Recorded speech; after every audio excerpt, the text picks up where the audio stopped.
Welcome to Wealth Coffee Chats, folks, for your daily live updates. Get the most out of today's episode by participating in the chat. Make sure you ask some questions, be part of the conversation, have a bit of fun, grab a coffee or a tea, take some notes, and get ready to start your day, folks. Quick few housekeeping rules, though. No spamming, no advertising or self-promotion in the chat. That's not on.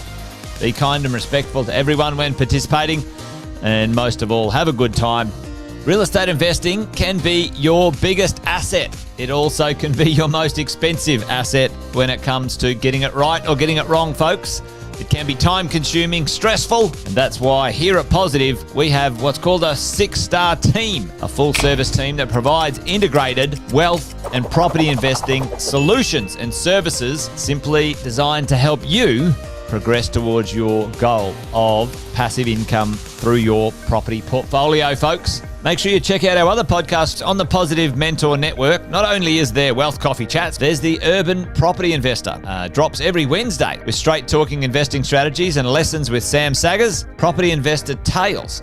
This is where our clients, you guys, share real life stories from property investing, hosted by some of our advisors and strategists.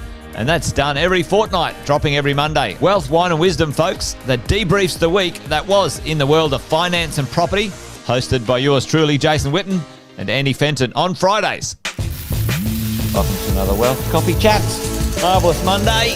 Hope you're well, folks, wherever you are. If you think it's Get Rich Quick, you're in the wrong place. This is the wrong podcast. This is the wrong life for you. Welcome to another Wealth Coffee Chat. Hope you're all awesome and well. Good morning, everybody. Welcome to another Friday edition, Finance Friday edition of Wealth Coffee Chat. So I was reading a book about loans the other day, and it was quite interesting. Next Tuesday is a big day, and everybody's questions around interest rates and whether they're coming down or not. The answer that I can see from the major banks, looking at their fixed rates and what they've been doing over the last few weeks, all four major banks have dropped their fixed rates, which is a great indication that they believe that the RBA will be cutting rates next Tuesday. But what does that actually mean? I mean, what do you do once the rates have dropped? Last week I spoke about the timing around when banks will actually let you know how much they're dropping rates by and when the rate drops will actually apply to your loan. Morning, Justin. Thanks for joining. So once the announcement has been made, you will need to keep an eye out because your lender will send out either an email or a letter to advise how much the rate will be dropping on your loan and when the rate drop will actually apply. And it can be, between 1 to 3 weeks after the letter. The second thing I would recommend is to check with your lender if this actually means a reduction in your repayments. In the past, there have been a lot of lenders who actually haven't reduce the actual repayment on the loan. They've definitely reduced the rate. Now this just means that you've been paying off your loan faster, but if cash flow is something that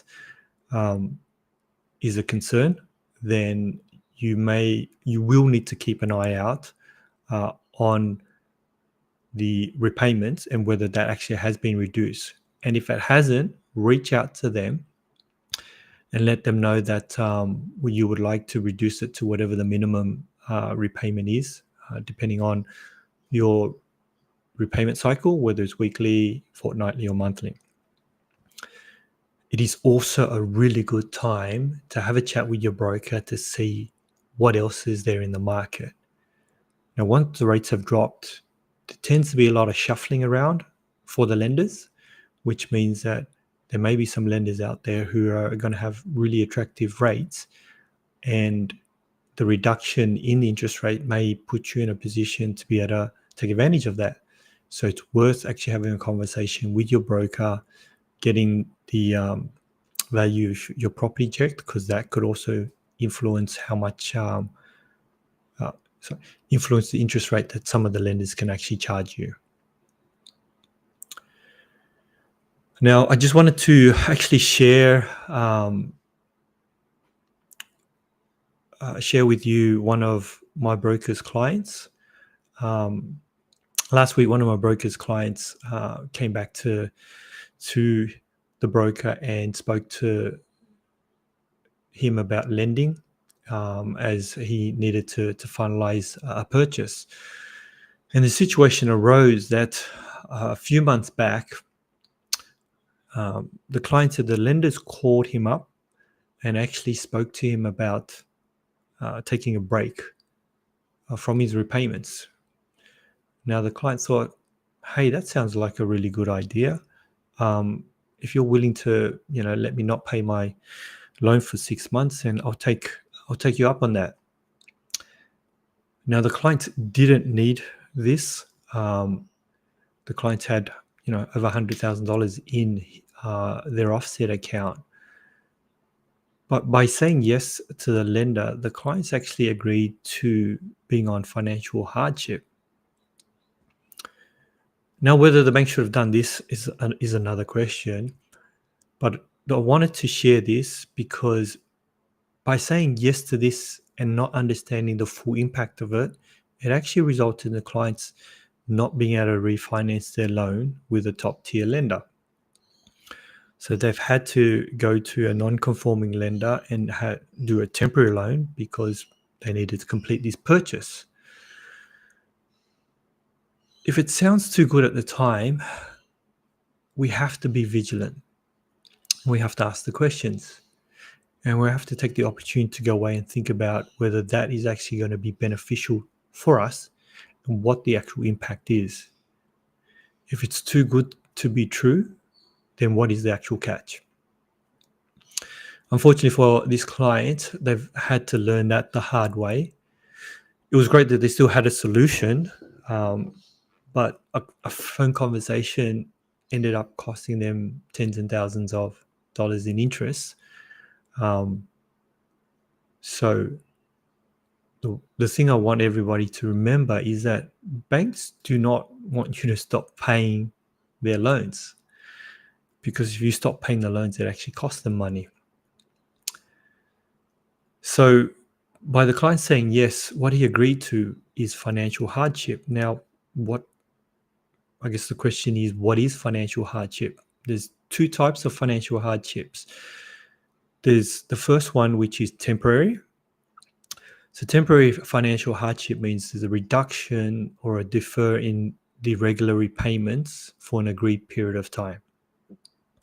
And then there's a permanent variation, which is an amendment to your actual loan contract. So what you're doing there is asking the lender to extend the term of the loan, which will actually mean that there's a reduction in the monthly loan repayment. How long does financial hardship stay on your credit file? Financial hardship stays on your credit file for a year. So if you needed financial hardship and you requested it from the banks, they can offer that. They can offer you financial hardship anywhere between 3 months to a year. And once that's completed, that will stay on your credit file for another year before it gets removed from your credit file, which means when you refinance, the income lender won't know about that. The other things to keep in mind when you're on financial hardship is if you have any funds in redraw, because most lenders will freeze the money that you have in redraw. So if you're requesting financial hardship, make sure that you take out that money and put it in a transaction account that you have access to and that the banks can't freeze or take. The banks can't stop you from taking it out. That's all. I wanted to share that story because sometimes we get asked things from lenders that we actually don't know what type of impact that it has on our future borrowing. So be vigilant and make sure that you ask questions, especially if a lender's calling you up and asking you for this and you've been working with a broker. You need to reach out and have a conversation with them because we want to make sure that we avoid situations like the one my broker client got stuck into. All right, guys. I'm actually going to be away next week, so one of my team will be taking over our Worth Copy Chat. But have a wonderful Friday and an amazing weekend, and I will catch you in a couple of weeks.